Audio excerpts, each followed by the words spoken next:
falando sobre a questão da CPI da Covid-19, assunto do dia. Eu já lancei aqui uma pergunta para o Yuri Pita.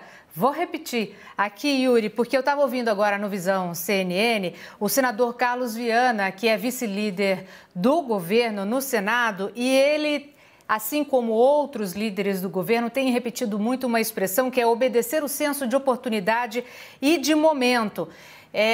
Que nada mais é, né, do que ele mesmo falou. O momento não seria agora de de tomar essa decisão de uma CPI. Segundo ele, primeiro teria que se cuidar da Covid, da situação em que o país se encontra, para depois se pedir esclarecimentos.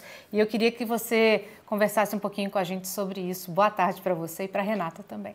Oi, Glória. Boa tarde para você, para a Dani, para a Renata, para quem nos acompanha aqui no CNN 360. Enfim, participei tanto da entrevista com o senador Randolfo Rodrigues quanto a do senador Carlos Viana no Visão CNN, perdão, e também conversei com alguns senadores antes de vir aqui para a TV. E o que ouvi daquele grupo que justamente não achava que o momento da CPI era agora, que era possível esperar a retomada das atividades presenciais no Senado e esperar a pandemia estar um pouco mais controlada, não neste momento de recorde de mortes e de colapso em diversos sistemas de saúde Brasil afora.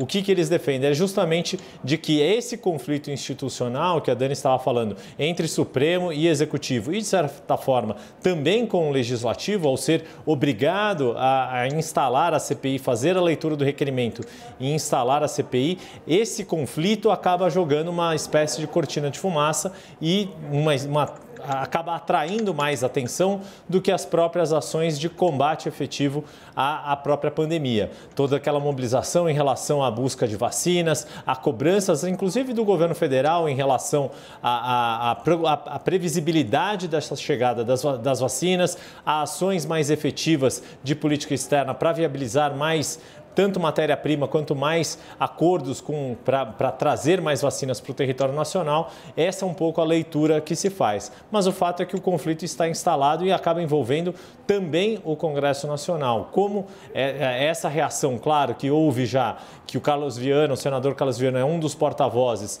ao voltar às suas baterias também contra o ministro Luiz Roberto Barroso, ao falar ali de ações monocráticas que usurpam o poder do Congresso por parte do Judiciário, vira um caldo aí de conflito institucional que, de fato, é o que menos precisamos nesse momento da pandemia. Vou pegar de onde você deixou, Yuri, porque uma crítica muito forte, e que é inclusive um dos argumentos dos defensores da chamada CPI da Lava Toga, né, que o presidente Davi Alcolumbre, ex-presidente do Senado, teve de enterrar 3 vezes, mas é exatamente esse ativismo judicial. Eu vou compartilhar aqui com vocês, antes, mais algumas informações. Então, assim, pegou muito mal para uma ala do Supremo que o ministro Luiz Roberto Barroso decidiu aí monocraticamente, sozinho, abrindo essa crise com o presidente do Senado, que já tinha deixado claro que não achava que era o momento de instalar essa CPI, estava segurando na unha há mais de 60 dias.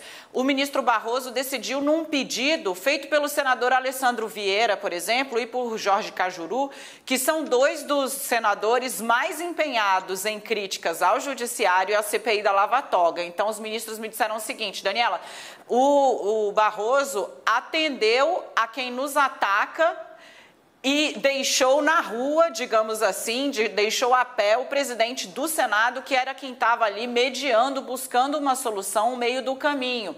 Politicamente não foi uma atitude, digamos assim, muito bem arquitetada. Renata Agostini, para a gente ficar pensando aqui no que diz respeito a jogar para frente, né?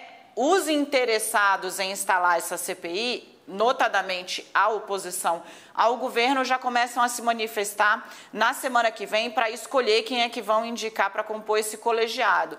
Qual seria a atitude, digamos assim, prudente do outro lado, né? Em especial do presidente do Senado, Rodrigo Pacheco, que ontem disse que vai cumprir a decisão?